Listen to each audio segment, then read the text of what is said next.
Hello, good morning, everyone. Today is the 24th day of the month of Sivan. It is the 22nd day of June, and June sitting right here.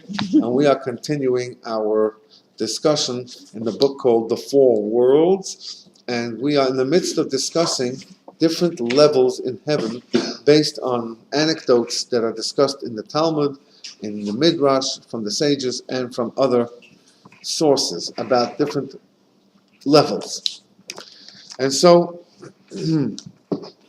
we are on page 22, and we are on the fourth line from the top of the page, and little number 10 on the top, in the source, in the actual text.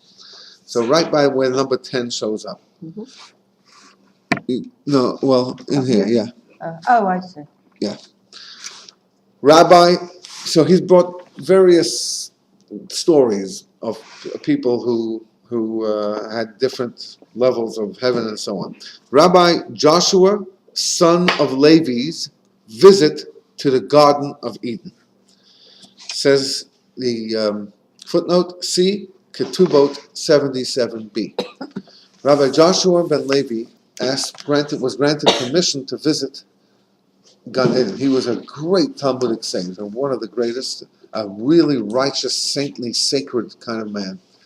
And he was allowed access into Garden of Eden, and he was taken by the angel of death up there. And the angel of death, when they were walking together, he said, "I'm afraid of you. I want your sword, so you shouldn't kill me." So the angel of death gave him a sword, and then when he got up there to Gan Eden, he jumped in with the sword. He confiscated the sword. And he was forced to give back the sword, but he didn't have to leave if he didn't want to. So Joshua ben Levi, a man living on this world, went into some kind of a higher level into the Garden of Eden. That's a story in the Talmud. Back to the text. The soul ascents of the Arizal and our master, the Baal Shem Tov. Now, I told this story on Tuesday night at the class that we had regarding does Judaism believe in heaven, and you know what. So, this is the story, and it's in footnote number 12. As the Arizal slept one Shabbat afternoon, his student, Rabbi Avraham Halevi, that's the guy who on Lag BaOmer was reciting some not unhappy prayers, and they got in trouble for that. But anyway, so his student, Rabbi Avraham Halevi, noticed him whispering. Rabbi Avraham bent down to hear what the Arizal was saying, and the Arizal awoke. Rabbi Avraham explained to the Arizal, I should say, that he had wished to hear the words that his teacher was whispering. The Arizal said, "Whenever I sleep, my soul ascends heavenward through certain paths known to me. The angels bring my soul before Metatron, the minister of the interior of the heaven, who asks me which yeshiva I was to attend in heaven. At the yeshiva, they transmit to me the secrets of the Torah that have never been revealed here in this world, and were not known even in the days of the Tanaim, even in the days of the original formation of the Talmud. So I'm taught secrets up there that have never been revealed. They're not otherworldly type of secrets of esoteric sections of the Torah. Upon Rabbi Avraham's begging that the Arizal reveal but one secret to him. Now, I'm not sure if I mentioned the Arizal, Ari Adonenu Rabbi Yitzchak Zal Zichrono Levracha. Our master Rabbi Yitzchak, may his memory be for a blessing.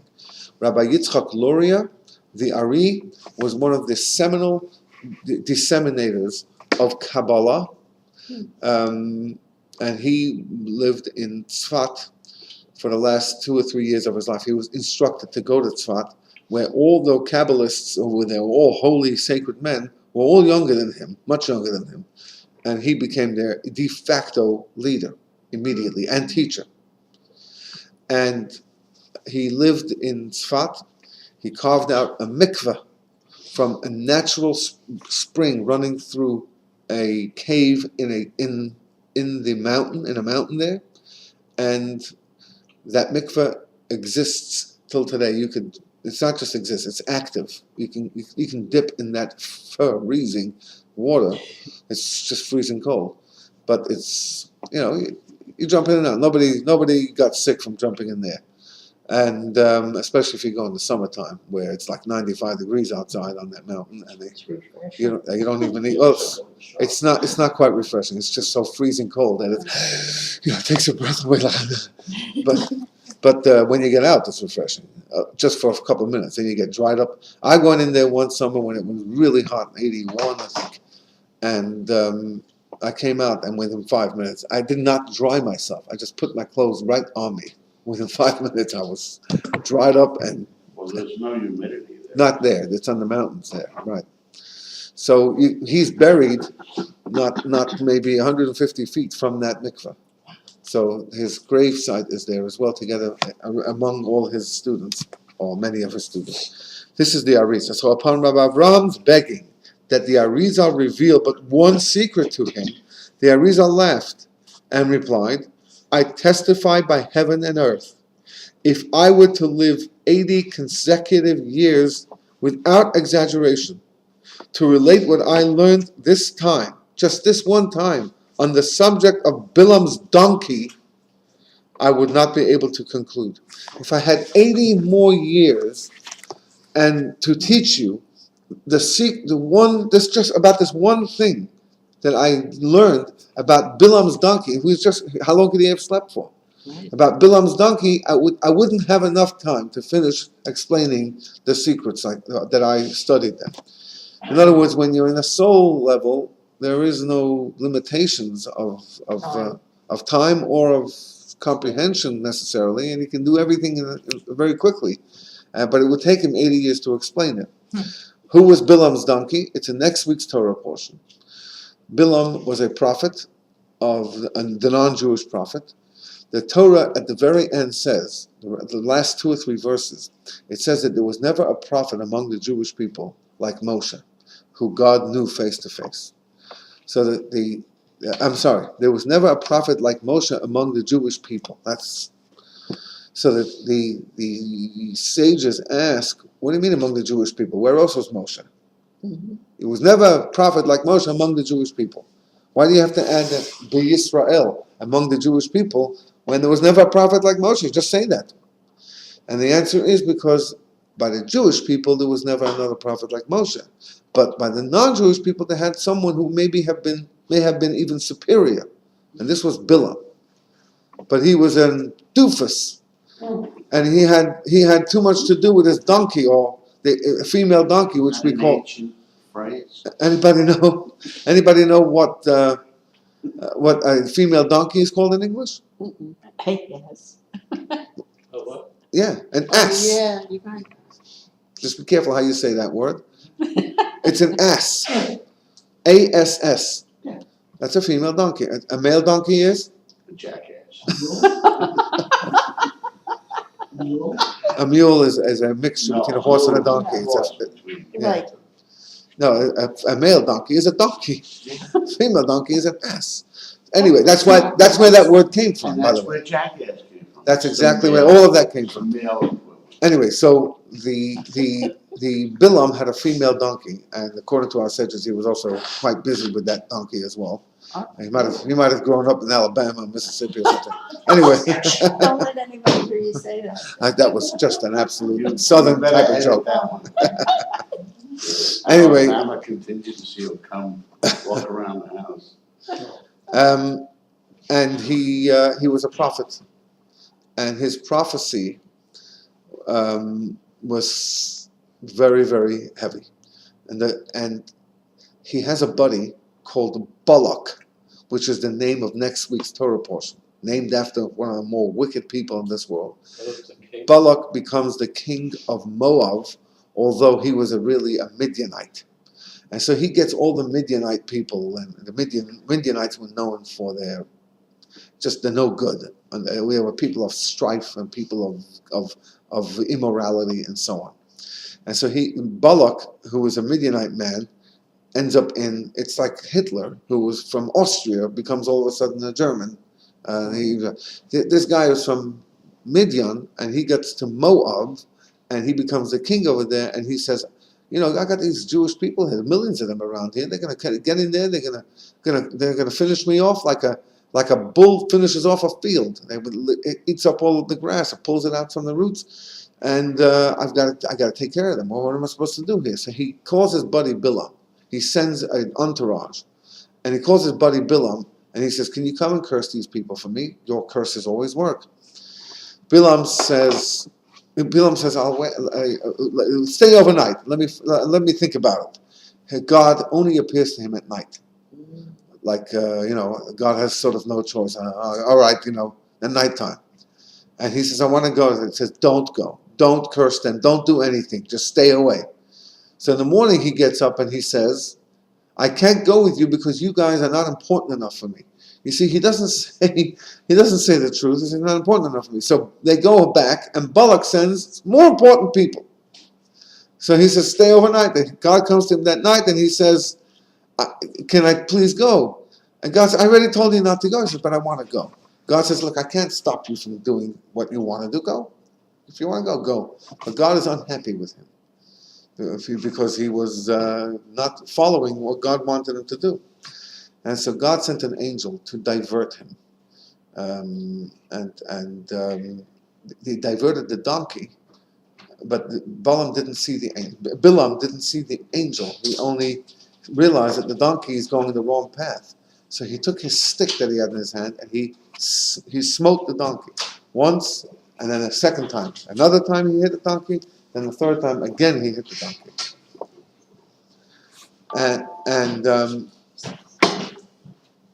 If you come around here, It's hard, you can't get through over there. So I'll sit over here. let's pull the There's a table. chair Oh, you right have a seat here. here? Okay, I'll go sit over there. Got it, well, okay. Oh, you have I'll give her a book. And I'll just pull my chair back a little bit. Page 22. 22. 22.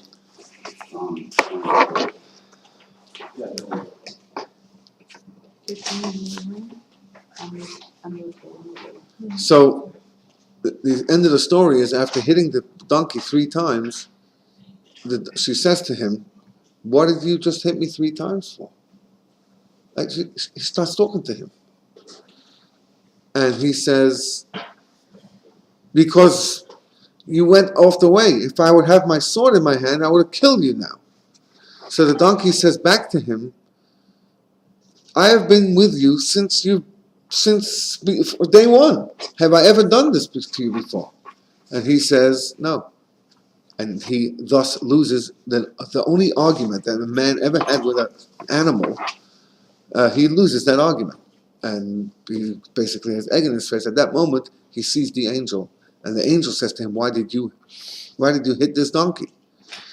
And the angel had to end up killing the donkey, because the donkey overpowered a human being with a logical argument.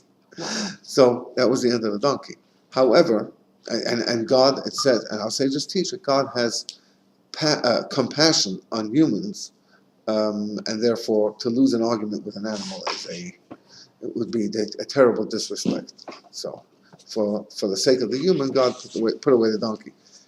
But as I said on Tuesday night at the class, I taught this Torah portion in 7th grade, and when we came to this point, the bizarreness didn't hit them until I said, if you were to come home from school one day, I said, raise your hand, where's a dog or a cat? And everybody raises their hand, or almost everybody. Today's generation, you can't live without. Anyway, so I said, if you were to come home from school and you walk into the house, your parents haven't come home yet. These are 12, 13-year-old kids. They can go ahead and get home by themselves. No one's home. And your dog snuggles up next to you on the couch. And the dog looks at you and says, "How was school today?" Certainly the girls all said, we would run out of that house about as quick as we can go. I said, why? Isn't your dog your best friend? Isn't it? They said, yeah, but it's not supposed to be a talking best friend. And if it's talking, there's something wrong either with the dog or with us. In this passage, what's amazing, like you're having an argument with a donkey, and he doesn't even realize, you know. That's precisely what I was saying. And what I was saying was, what I was saying was the reason why it's so bizarre is not just because the donkey is talking, but he just simply says, it starts talking back to the donkey. Like he should have jumped off that thing and said, what's going on here? But you're talking about a guy who was so filled with hatred. He was so fueled by the proposition of going to curse the Jewish people that he didn't even pay attention to these things. That's what shows not just the bizarreness of it, but where was he going? What was he doing? Where on the way to do what? At the end of the day, Talking donkey to get his attention, to bring it back to reality. there were certain things that happened to him so that he should. Yeah. At the end of the day, though, he tried to curse the people, and God says, "Only what I tell you may you say." And it ended up being 3 different blessings. Not just 3 different blessings, but some of his blessings are in the daily prayers. If we say it every single day, he has such beautiful blessings. I regret that I won't. Oh no, I should be back for next Shabbos. Yeah, I should be back for next Shabbos. July 4th. Man, that's the Shabbos of that portion. Don't miss services that day. That will be. We'll talk about this portion. So, while the story is so bizarre, it's, by the way, the only portion that really doesn't happen with any Jewish person. The entire portion is about nobody to record it. Who's recording this? Who's writing the happenings that are going on between? There was no. This was just written by God. It's no one else. This can't be proven type of thing. It's just God wrote it. What happened as a result? What happened as a result of this? Definitely can be proven, because the Jewish people were, at the end, Bilam came up with an idea how to get the Jews. If you want to find out about that, that's next week. But in the meantime, so that did happen, and it happened to the people who received this book. So but this whole portion is very interesting. Now, while the story happened the way it happened, but the talking donkey is so unusual, so bizarre, so unreal, that the Talmud in Pirkei Avot, in the Ethics of Our Fathers, discusses that which was created on Friday, the first Friday, right at dusk. You know that when we bring in Shabbos, we bring it in by lighting the candles. When is the candle lighting time? Anyone know what is the 18 minutes before sundown. Before sundown. Before sunset or sundown. Right. 18 minutes before sunset is the usual, normal, regular times. There are other places around the world that are sooner than that, earlier than that. Like in Jerusalem, it's 40 minutes before sunset. And that's the custom there.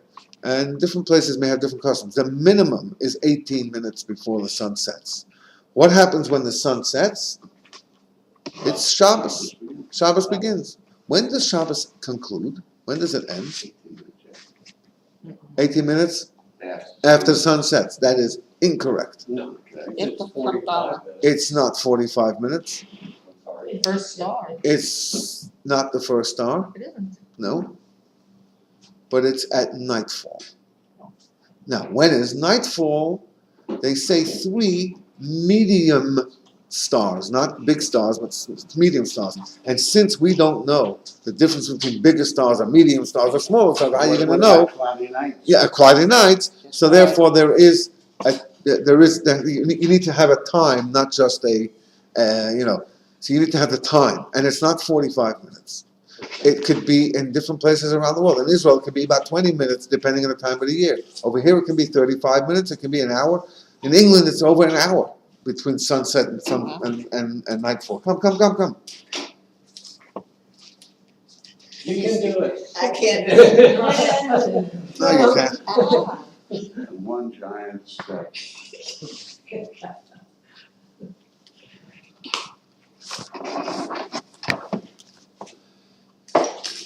So now, isn't that interesting? Yes. When Shabbos comes in, it has to be by sunset. When Shabbos goes out, it has to be sundown. I'm sorry, nightfall. In the night. What? Give us, is it 24 hours of Shabbos or is it 25 hours? What do you do? When is night? When does the next day begin? And the problem is that it's unknown. Is it at sunset or is it at nightfall? Since it's not known, so what we do is we take the maximum and the minimum. We take the maximum for Friday and the minimum for. In other words, we take the most stringent times and we start the Shabbos at the sunset because we're not sure when exactly is nightfall. When is night? When does the next day begin? Does it begin at sunset when the sun goes away, or does it begin after the night starts? So in the meantime, you have from sunset to nightfall is what we call dusk. It's a no man's land. We don't know if it's a day, we don't know if it's a night. And if you want to know, who cares? Well, if you have a bris 8 days later, when is it? Is it when do you start counting the day? Or so many other things. There's all kinds of halachic time issues related. I just got a call last week from someone who had a baby on a certain day, and the question was, what birthday is going to be? How do you establish the birthday? So these are questions there's kind of questions that come to me, that type of thing. Why would it affect the birthday? Oh, there's a lot of important things about birthdays, Mel. No, I said, And I just turned 50. And,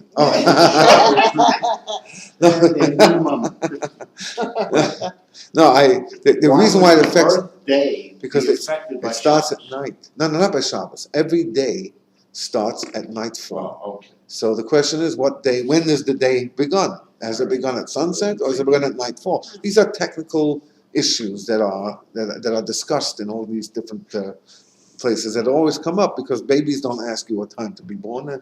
They come and they Born come. about 2 o'clock. There you go. And in the middle of the night, there's more. So if the baby is born in the morning, their birthday is really the day before. If the baby is born at 10 o'clock at night, No, I'm talking about in the morning. Say it's 9 o'clock in the morning. so it's that day. That's not a Oh. problem. But the birthday is born 10 o'clock at It's when night. it's around 8 to 9 o'clock at See, night. today is June 22nd, Right. and it's Sivan 24. At 10 o'clock tonight, it's going to be Sivan 25, but not June 23rd. Okay, June 23rd doesn't start till midnight. So whenever you're trying to wonder when is the yard site, when is the birthday, we always ask, was this before nightfall? What time of day was it? So we could discern and differentiate and make the right calculation. Anyway, so the Shabbos begins at a certain time. So but God, He knows exactly when the next day is. So in the Talmud it says that at dusk on Friday, the first Friday ever of this world, before the Shabbos began, God rushed in a bunch of things. One of them was the mouth of this donkey. It's so important, so it should be created then. Also, another example was the mouth of the well from which the Jewish people drank in the desert, when they were traveling in the desert. And some other things that now is not the time for them. All very unusual type of things that were created sort of like between heaven and earth type of thing. So the Ari was talking about the donkey, the mouth of the donkey. It should be an indication to us how unusual and how spiritual this really was. It was so important that God created it thousands of years before using it. Created the idea of it, not the donkey, but the ability for this donkey to speak was already thought about immediately upon the first day six of creation. Now, there's no way we can understand any of this because Ari didn't share it. When I went to, it said it would take over 80 years just to explain the secret of this, of what it means, the donkey's mouth. So when the Torah tells the story, it's telling the story as it happened. But the reason why it's recording all of this for us, the Torah could have just said there was a man named Bilam who was a prophet and he was an evil man, wanted to curse the Jews, and God changed it around. Period. Finished. When the Torah repeats it, it's one verse. It's finished. Who cares about what he had to say? But all of this is obviously important, and not just important here, but it's important in heaven. And the Arizal, this great Kabbalist, goes up to heaven, and he chooses which yeshiva to go to, but he can't give over any of these secrets because it's so mystical and so esoteric that it cannot be brought down to earth. You have to go up to heaven and to a certain place, a location there, to be able to appreciate these secrets, these mysteries. And therefore, another indication that in heaven there are differences in where, it could be up, it could be lower, it could be this kind of secret, that kind of secret, and so on. Iris. Why would God give this man the ability to be a prophet who wasn't a godly man, who wasn't a righteous person? That's a very, very, very good question and discussed at through the sages. And the bottom line is because on days of judgment, and before when Mashiach comes, there'll be the ultimate day of judgment, when people will say, "Hey, you gathered the Jewish people around Sinai, you gave them these commandments, and you supplied them with Moses. Hey, you didn't give us any of the chances here. Why should we be good? Why shouldn't we murder? Why shouldn't we do what we want to do, what we like to do? Why are you holding us accountable for this?" Comes along God and says, "Oh, by the way, I gave you somebody even greater than Moses. And look what happened." Also, in the end of the Torah, the final portion of the Torah, from the wording in one of the verses that Moses is blessing, a final testament to the people, one of the words over there indicates that the Torah was given to all of the nations. And the Talmud elaborates on that, and it says as follows. Before God approached the Jewish people with the Torah, he approached the representatives of the other nations, not on this earth, in the spiritual sense. And he came to the Ishmaelites. Today, father of modern day cousins of ours, our lovely, peace-loving Arabs. Yeah. And he said, "Would you like the Torah?" And God said, and they said to God, "What's in it?" And God chose the most difficult, or the one that would be the most challenging for them to follow. So to the Ishmaelites it says, "Don't commit adultery." He said, no, we don't want this one. He came to the Edomites and he said, they said, "What does it say?" They said, "Well, he says, don't steal." See, no. And this one thing, "Don't murder." "No, I can't have this." And so he went to each one and he gave them the most difficult and challenging commandment for them. The one that they were steeped in the most. And each one of them said, no, no, no. Then he came to the Jewish people. And God said, "Are you going to accept this?" And what did the Jewish people say? Yes. How much does it cost? No. The Jewish people said, "We will do and we will understand. We will observe it." They didn't even ask any questions. Gosh, didn't you wish they should have? No, I'm only kidding. They didn't ask. They said, if God's giving it, if God is giving us something, 6:13. if God is giving us something, how could we? It must be the best thing for us. And so they took it, and that's what we are. We've been chosen for what? Chosen for that, to be given the Torah and to be a light unto. We didn't negotiate. That's right. Yeah, you know how many more there could have been? No. Anyway, so It could have been oil. right. So the bottom line is that the nations, will, at the end of time, will come up with all kinds of excuses You didn't give us this. You chose them. You didn't choose us. You gave them Moses. You didn't give us. You did this. And so God will say, and then it's all been recorded. If you want to hear about it, I offered everything to you. I gave you everything, and you didn't take to it. I wrote about this on Pesach, but there's something to the fact that when Moses said, "Follow me into a desert," the Jewish people said, "Let's go." And just try and translate that into modern day. Try to think that Moses is coming to Peachtree City and gathering together all the Jews. Where are we going? Come, just follow me. Who is this guy?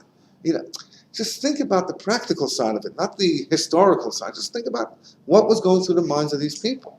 They had homes for over 200 years in Egypt. They had a life. It wasn't a good life, but at least they had the source of income. They had a source of food, sustenance. And then Moses says, "Okay, now follow me into the desert." And there's a sea over there. So when they start grumbling about different things, you know what? They did something very big.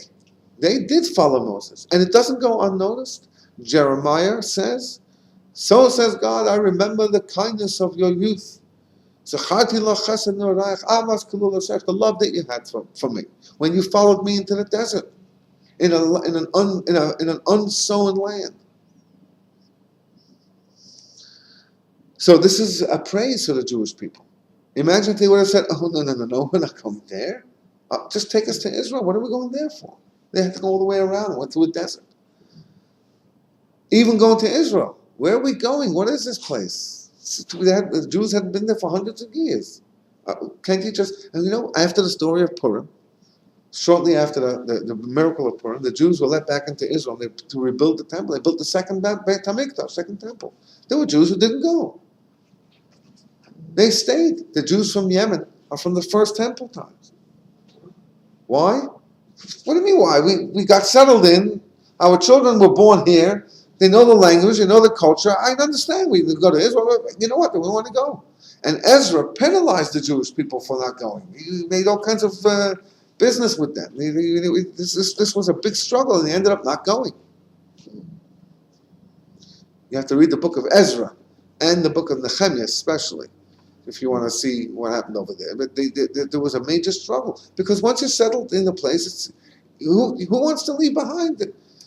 Again, Mashiach comes over here and he says, "Come on, leave behind your home and come with me." He said, what are you talking about? What about my car? What about my neighbors? What about my pool? No, we're going to Israel. Where are we going to Israel? I'll let you know. I don't even have I don't have an apartment even in Israel. Come on, let's go. See, this is what the Jewish people did.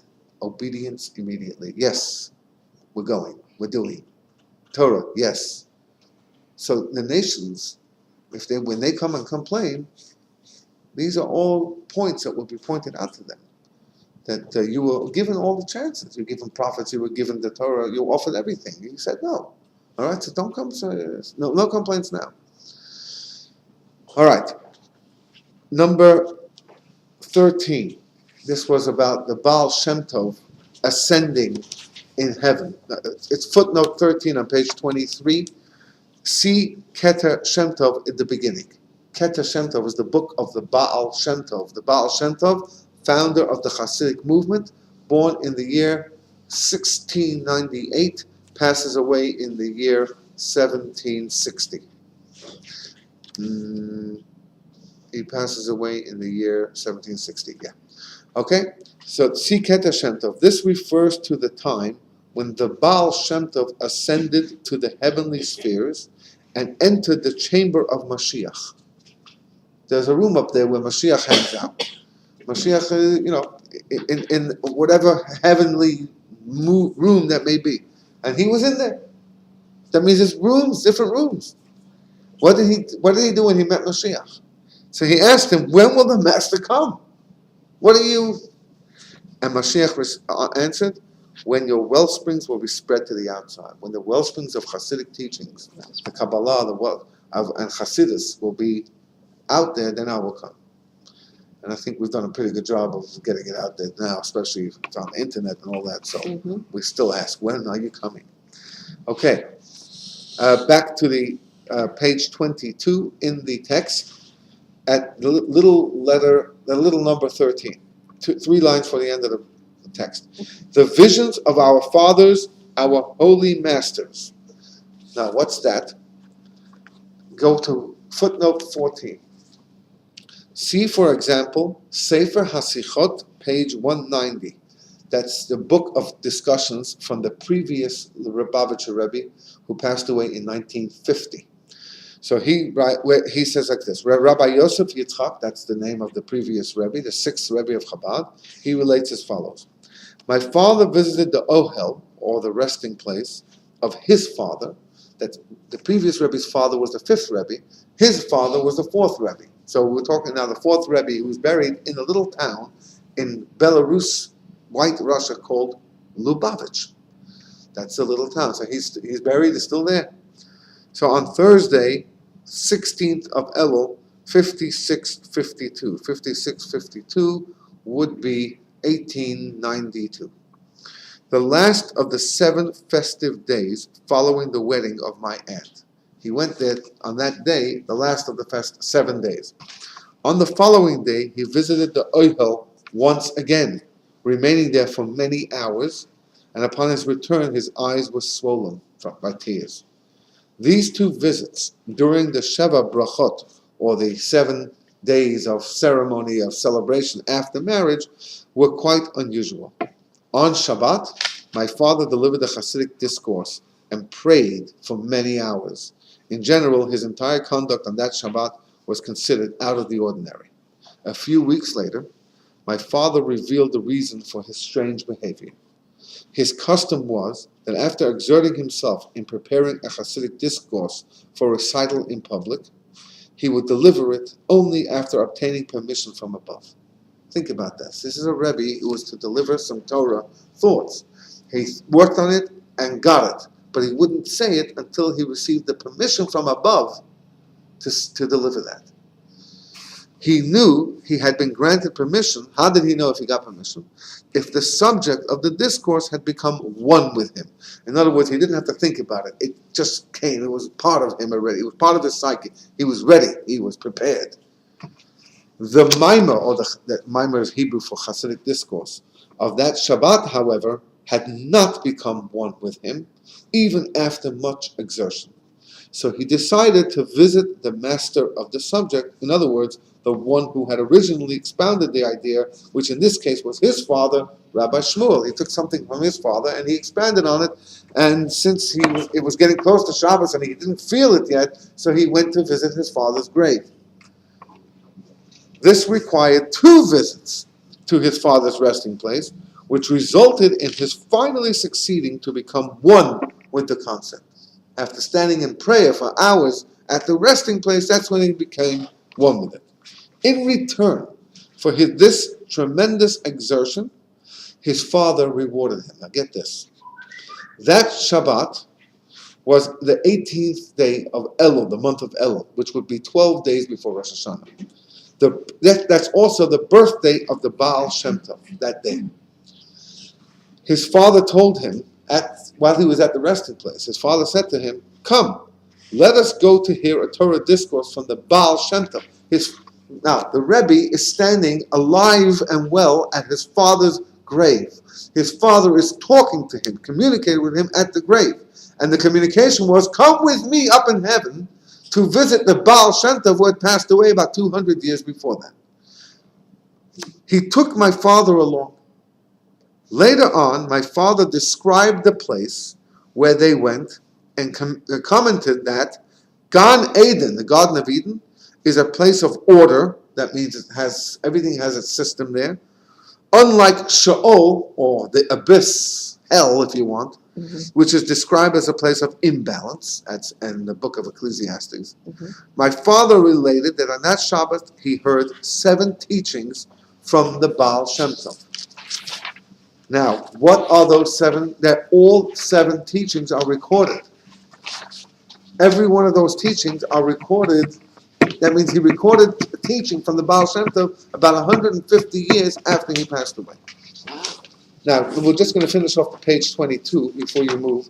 And the last line there says, all these stories that he had brought here as an example attest to the fact that the order of things in the upper world is similar to that of this world. All of this discussion that we had in the last 3 weeks was to indicate one thing, that this world and the other world are not that far apart in comparison.